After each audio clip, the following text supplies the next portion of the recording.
জনগণ এইবার এত বেশি উদ্গ্রীব হয়ে আছে, উন্মুখ হয়ে আছে একটা সুষ্ঠু নির্বাচনের জন্য। তারাই মূল ভূমিকা পালন করবে। মূলত আইন শৃঙ্খলা রক্ষা বাহিনী হবে গৌণ, মুখ্য ভূমিকা পালন করবে জনগণ। যে এইখানে কেউ অনিয়ম করার চেষ্টা করলে জনগণই পাহারা দেবে। যদি রাজনৈতিক হস্তক্ষেপ না থাকে, প্রশাসনিক হস্তক্ষেপ না থাকে, যেহেতু নিউট্রাল গভর্নমেন্ট, এখানে পুলিং প্রিসাইডিং অফিসারের তো পক্ষপাতিত্ব করার সুযোগও নাই, দরকারও নাই। জনগণ এবং রাজনৈতিক দল, জনগণ মানে ভোটার, আগেই বলে রাজনৈতিক দলের মধ্যে একজন বক্তা বললেন যে জোট করার জন্য, এই করার জন্য, সেই করার জন্য। এখন সেটা তো রাজনৈতিক দলগুলোর নিজস্ব ব্যাপার, পারস্পরিক ব্যাপার। জোট হোক বা না হোক, নির্বাচনে যখন সকল রাজনৈতিক দল অংশগ্রহণ করবে, সেটা পার্টিসিপেটরি।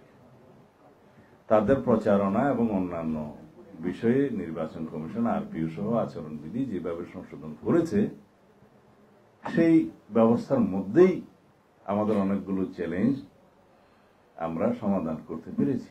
দ্যাট মিনস আগামী জাতীয় সংসদ নির্বাচনে পোস্টার লাগানোর ঝামেলা নাই, যেটা নিয়ে অনেক সময় সমস্যা হয়। সেখানে ব্যানার হবে এবং পরিবেশ বান্ধব ব্যানার হবে, কাপড়ের ব্যানার হবে ইত্যাদি। আরো কিছু বিধিবিধান করা হয়েছে আচরণবিধিতে, যেগুলো কঠোরভাবে মানা হবে। বাংলাদেশে একটা সুষ্ঠু নির্বাচন যাতে অনুষ্ঠিত না হতে পারে, সেই জন্য পতিত ফ্যাসিস্ট গোষ্ঠী তো, ফ্যাসিবাদী গোষ্ঠী তো চেষ্টা করবেই। কিন্তু এখনো পর্যন্ত তারা কি সেরকম কোন সফলতা অর্জন করতে পেরেছে? না। ঝটিকা মিছিল বা গেরিলা টাইপের দুই একটা মিছিল দিয়ে রাতের অন্ধকার অথবা শুভে সাদেকের সময় ফটো টোটো তুলে তাদের নেতাদের কাছে পাঠিয়ে দিচ্ছে। এখন শুভে সাদেকে মিছিল দিলে রাস্তাতে কেউ থাকে না, সেই ফটো টোটো ভিডিও টিডিও দিয়ে কৃতিত্ব নেওয়ার চেষ্টা করছে। কেউ কেউ ভিডিওতে জমে, কেউ দিল্লি থেকে, কেউ ফ্রান্স থেকে বয়ান টয়ান দিচ্ছে। এগুলো বাংলাদেশের মানুষ পাত্তা দেয় না।